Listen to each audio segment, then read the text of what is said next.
कुशल होंगे। मैं नेहा सेन नव भारती परिवार में एक बार फिर आपका हार्दिक स्वागत करती हूँ और ले चलती हूँ आपको कक्षा 10 की पाठ्य पुस्तक स्पर्श 2 के पाठ नंबर 3 बिहारी दास जी की रचना की ओर, बिहारी दास जी के दोहों की ओर, सत्सई की ओर। इससे पहले वाले वीडियो में हम 4 दोहों का अध्ययन कर चुके हैं, तो बाकी के 4 दोहों का अध्ययन हम शुरू करते हैं। लेकिन उससे पहले बिहारी दास जी के बारे में हम थोड़ा सा चर्चा कर लेते हैं कि हमने क्या पढ़ा था। बिहारी दास जी का जन्म परिचय हमने पढ़ा था। बिहारी दास जी का जन्म सन 1595 में ग्वालियर में हुआ था। उनका ससुराल मथुरा में था। बिहारी दास जी के पिता का नाम केशव राय जी था और राजा जयसिंह के यहाँ ये रहते थे। राजा जयसिंह को इन्होंने बहुत समय समय पर इन्होंने चेताया भी था, उनको इस चीज का ज्ञान भी कराया था कि उन्हें अपनी प्रजा का भी ध्यान रखना चाहिए जब उनका नया नया विवाह हुआ था। इसके अतिरिक्त जब वो मुगलों के अधीन होकर के सेवा कर रहे थे उस समय भी उन्होंने उनको चेताया था। ठीक है, इसके अतिरिक्त बिहारी दास जी के दोहों को बहुत महत्व दिया गया है हमारे हिंदी साहित्य के अंदर। हिंदी साहित्य की अनूठी देन उनके सत्सइयों को माना जाता है।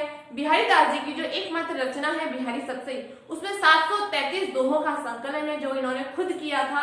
अब हम पढ़ते हैं बिहारी दास जी के दोहों के बारे में। तो 4 दोहे हम पढ़ चुके थे। ठीक है, अब हम पढ़ते हैं दोहा नंबर 5। दोहा नंबर 5 है हमारा कि बैठी रही अति सघन बन, बैठी रही अति सघन बन, बैठ सदन तन महा, देख दोपहरी जेठ की छाओ चाहती छाव। अब यहाँ पर भी जो हमारे बिहारी दास जी इन्होंने पहले जो दूसरे नंबर का दोहा था उसमें ग्रीष्म ऋतु का वर्णन किया था। यहाँ पर उन्होंने जेठ का महीना जो होता है, ज्येष्ठ महीना जो होता है, उसके बारे में बताया कि ज्येष्ठ के महीने में कितना भयंकर प्रचंड गर्मी होती है। उस गर्मी से बचने के लिए कोई नायिका है, वो क्या कह रही है कि बैठ गई। पहले हम शब्दार्थ देख लेते हैं। सघन यानी घना, वन अर्थात जंगल, पैठी अर्थात घुसना, सदन तन यानी भवन में, जेठ यानी जून का महीना और छाहो यानी छाया भी। हम जानते हैं जून के महीने में कितनी भयंकर लू चलती है।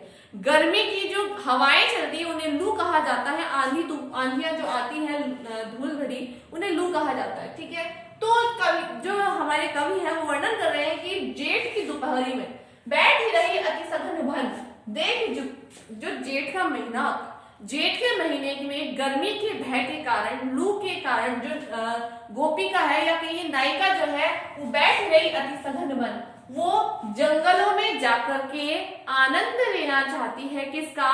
पेड़ों की छाया का। लेकिन वो कहाँ बैठी है?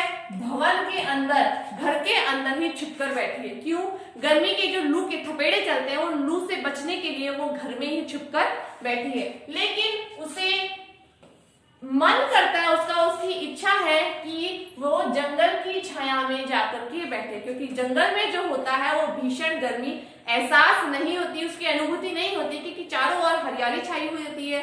पेड़ों की जो शीतलता है, वो छाया जो होती है वो शीतलता देने वाली होती है। तो यहाँ पर नायिका ये कह रही है कि जेठ की जो दोपहरी हो, उस जेठ की दोपहरी से बचने के लिए कहाँ बैठी है? वो घर के अंदर छिप करके बैठी है और घर के अंदर वो छिप करके बैठी है।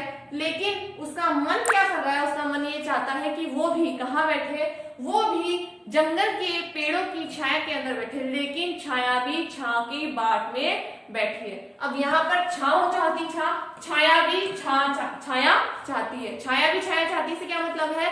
गर्मी इतनी प्रचंड हो रही है कि पेड़ों की शीतलता भी समाप्त होती प्रतीत होती है। ठीक है, आगे बढ़ते हैं दोहा नंबर। पहले इसका एक बार प्रसंग और व्याख्या देख लेते हैं हम।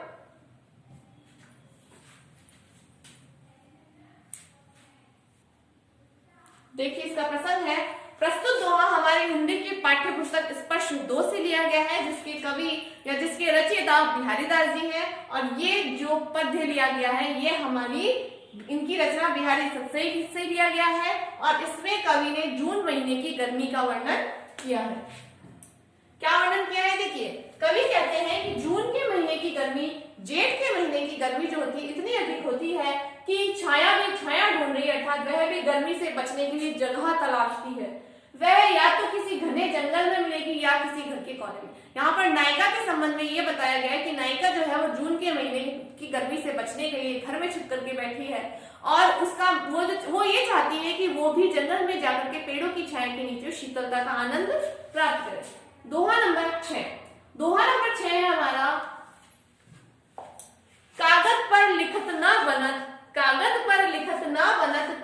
संदेश लजात, कहिए सब तेरो हियो, कहिए सब तेरो हियो, मेरे हिय की बात। ठीक है, शब्दार्थ देखिए इसके, कागज अर्थात कागज, ठीक है, लिखत न बनत अर्थात लिखा नहीं जाता, लिखते नहीं बनता, संदेशु अर्थात संदेश, लजात अर्थात लज्जाना, शर्मा जा, कहिए यानी कह देगा, हियो अर्थात हृदय। क्या कह रहे हैं कवि, देखिए कवि यहाँ पर ये वर्णन कर रहे हैं कि नायिका और नायक, नायिका जो है वो अपना संदेश भेजना चाहती है नायक के पास में, क्योंकि वो दूर विदेश में निवास कर रहा है, लेकिन वो असमर्थता जताती है। किस प्रकार, देखिए कि कागज पर लिखत न बनत, कागज पर लिखते भी नहीं बन रहा है, कागज पर संदेशा लिखने में भी नहीं आ रहा है, नहीं बन पा रहा है। कैद संदेश लजात, मैं शर्मा करके संदेश कैसे भेजूं, यानी मुझे शर्म आ रही है कि मैं कैसे अपने दिल की बात, अपने मन की बात आप तक पहुंचाऊं।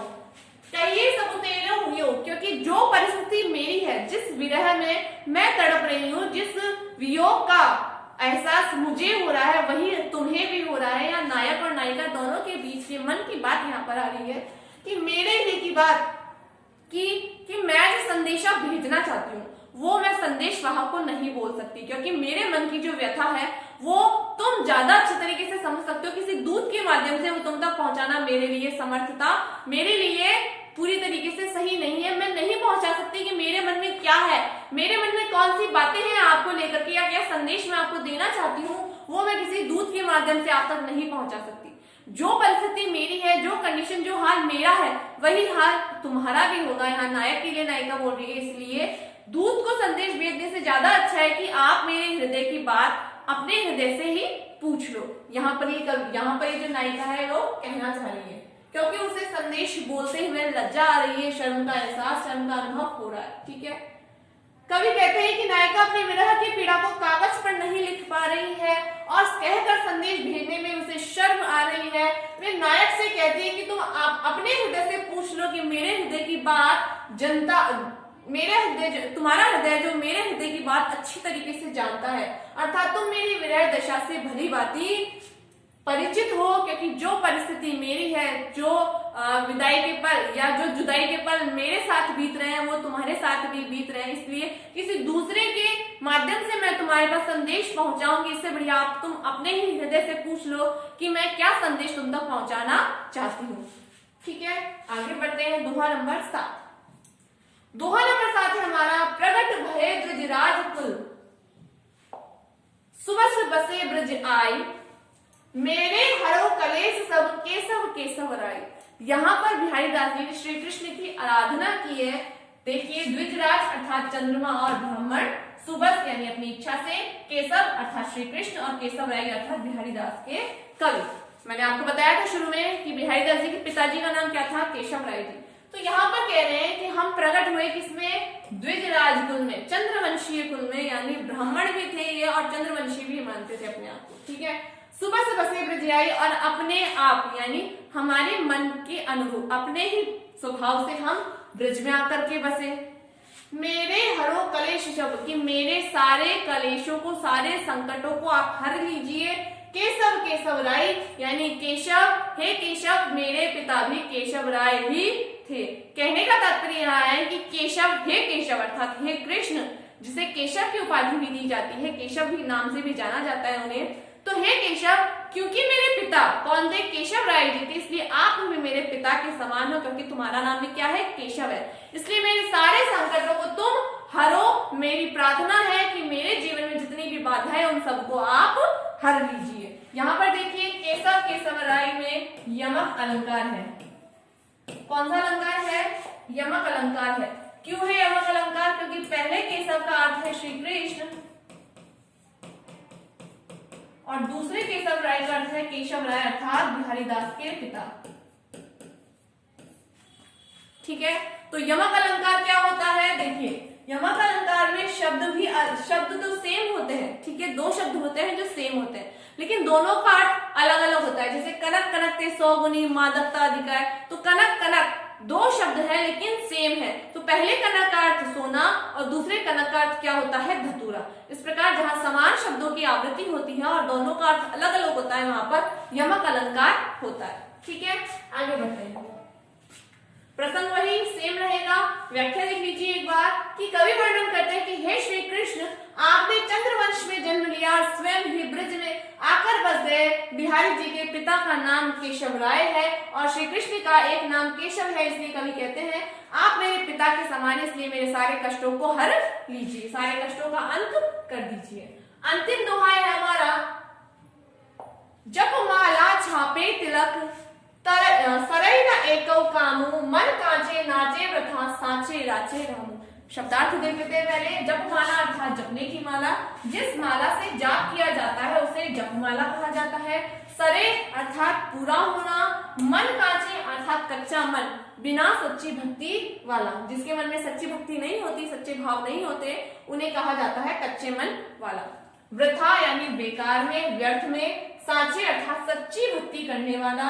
राचे अर्थात प्रसन्न होना, रचना। ठीक है, क्या कह रहे हैं कवि, देखिए कि जब माला छापे तिलक सरे न एको काम, की जो व्यक्ति माला जपता है, तिलक लगाता है, जो छापा है, छापा यानी पीताम्बरी जो हम ओढ़ते हैं। पीताम्बरी क्या होती है, पीले रंग का वस्त्र होता है जिसपे राम नाम लिखा हुआ होता है या भगवान के नाम लिखे हुए वस्त्रों को पहनना। ये मान लीजिए कि जप माला, जिस माला से जाप किया जाता है उसे सुमरनी भी कहा जाता है।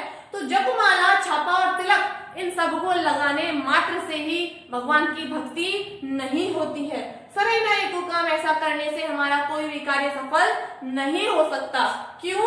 मन कांचे नाचे, जो मन में तो कच्चे होते हैं अर्थात मन से कच्चे होते हैं, अर्थात वो जप माला कर रहे हैं, उनका ध्यान कहीं और लग रहा है, पूजा पाठ कर रहे हैं लेकिन दिमाग कहीं और हमारा चल रहा है कि आज खाना क्या बनाना है, या आज उसने ये कह दिया, आज उसने वो कह दिया, या फिर ये तिलक लगा दिया लेकिन हम नहीं जानते उस तिलक का क्या महत्व होता है। भगवान की जो भक्ति होती है वो करने के क्या होता है कि वृथा सांचे राचे नाम, कि जो व्यक्ति सच्चे मन से ईश्वर का जप नाम करता है, सच्ची भक्ति करता है, भगवान वहीं पर बसते हैं, वहीं प्रसन्न होते हैं। भगवान उसी के पास होते हैं जो सच्चे मन से ईश्वर को, अपने आप को क्या कर देता है, न्यौछावर कर देता है। मन कांचे नाचे वृथा, कि वो व्यर्थ ही मन में फूले फूले समझते हैं कि हम भगवान के भक्त हैं, हम भगवान के भक्त हैं। केवल तिलक छापा कर लेने से, पीले पीताम्बरी धारण कर लेने से, जप माला कर लेने से ईश्वर की प्राप्ति नहीं होती है। ईश्वर को प्राप्त करने के लिए सच्चे मन का होना पड़ता है, यानी मन में भावना सच्ची होनी चाहिए, तभी हमें ईश्वर की प्राप्ति होती है। ठीक है,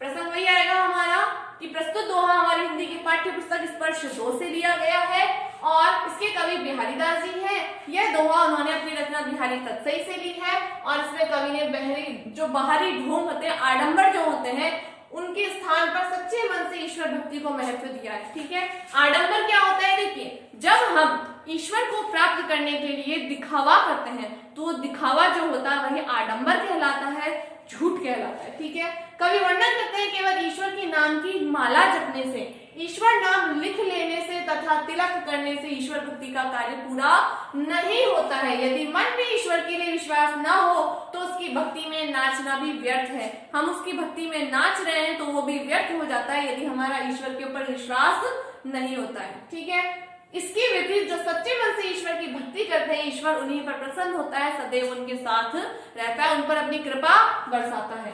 ठीक है, तो कैसा लगा आपको हमारा वीडियो, हमें कमेंट करके जरूर बताइएगा।